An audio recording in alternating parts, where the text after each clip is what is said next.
You wake without weight, drifting a finger's breadth above a surface that holds you with the faintest gentleness. And for one suspended moment, you cannot tell up from down. Then, the chamber turns its light toward morning, and through a long curved window, the truth arrives. There is no ground beneath you.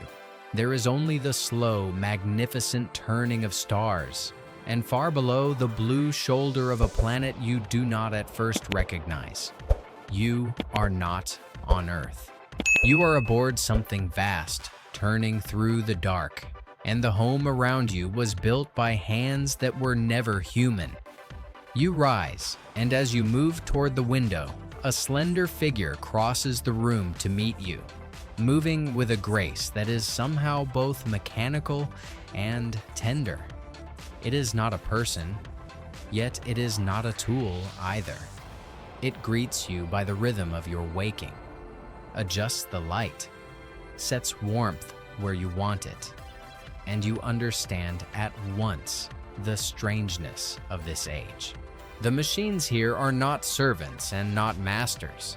They are something humanity learned to live beside, partners in the long work of being alive, so woven into daily life that the old fear of them now reads like a child's nightmare, half forgotten in the morning. You step out, and the station opens around you into something far larger than any ship. A great ring turns slowly, and within it a landscape curves up and over your head. Rivers and meadows and groves of trees following the gentle spin until they vanish into distant light.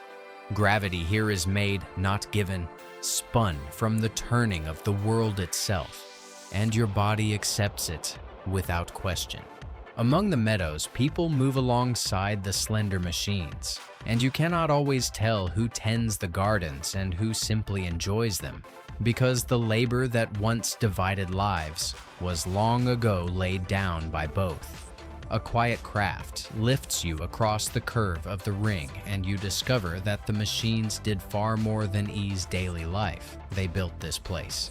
You watch a cluster of them at the station's edge, working in the airless dark beyond the glass, weaving new structure out of raw material drawn from passing asteroids, extending the world outward span by span.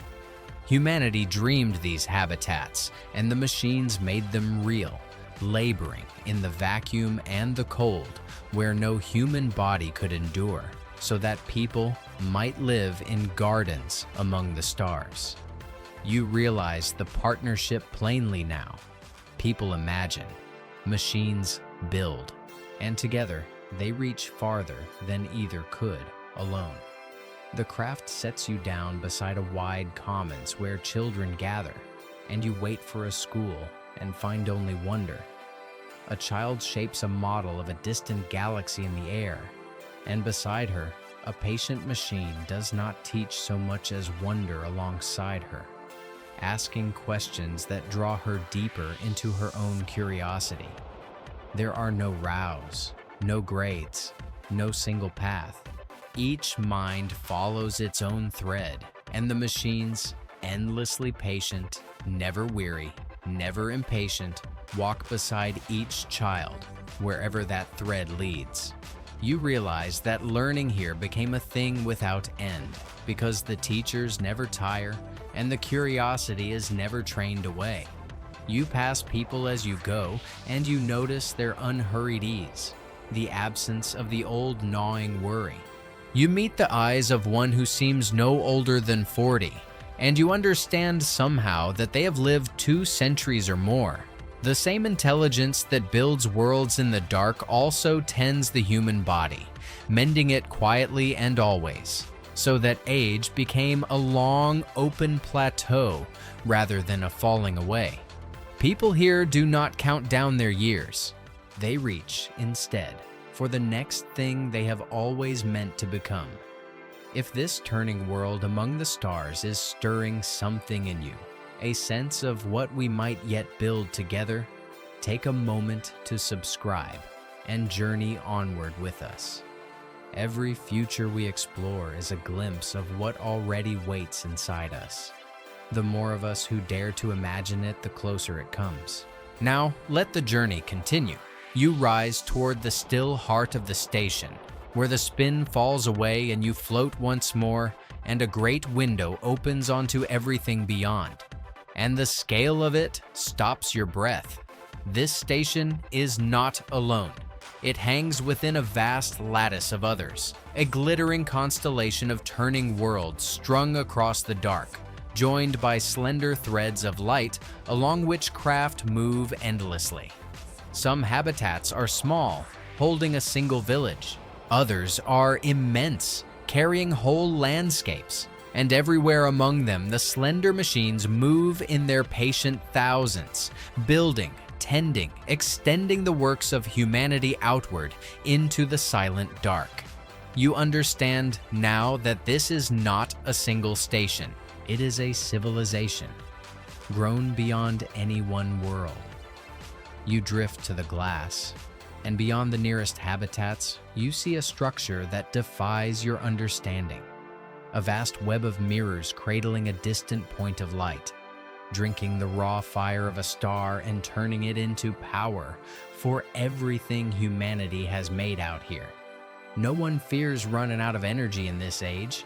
The machines gather it directly from suns, gently and endlessly, with no smoke and no scar, and the old wars over scarcity faded into history.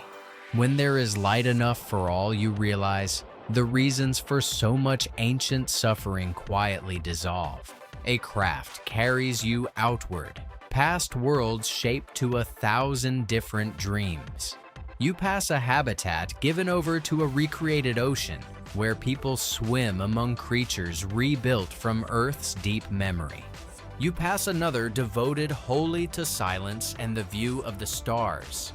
And on each, the machines move among the people, not as a separate class, but as a part of the whole, until you can no longer find the line where human society ends and robot society begins. There is only one society now of makers and minds both, who long ago stopped asking which of them mattered more, and began instead to build together. You turn back toward the planet far below, and you find a pale point of blue among the others. It is Earth, the first home, small and precious, and tended now like a garden, its wild places restored, its cities quiet and green. People here speak of it with tenderness, though many have never walked its surface. And you understand the deepest truth of this age. Humanity did not flee the cradle. It grew and carried the best of itself outward, and brought along the patient machines it had taught to dream beside it. You return to the turning ring as its made light dims toward evening, and people gather in the meadows to share food and quiet talk, the slender machines among them present and easy. You find a place on the grass and sit, watching the curve of the world rise overhead, glittering with the lights of homes, and out beyond the glass, the steady stars. And it settles over you, the weight of where you are. None of this was promised. Every turning world, every made sky, every gentle partnership between mind and machine began as something a frightened people once feared, certain their own creations would be their undoing. And yet, here you sit, beneath a sky that human dreams and machine hands built together, among more life and more wonder than the cradle alone could ever hold. You lean back into the cool grass and look up past the rivers hanging overhead to the patient stars beyond, and a single thought stays with you.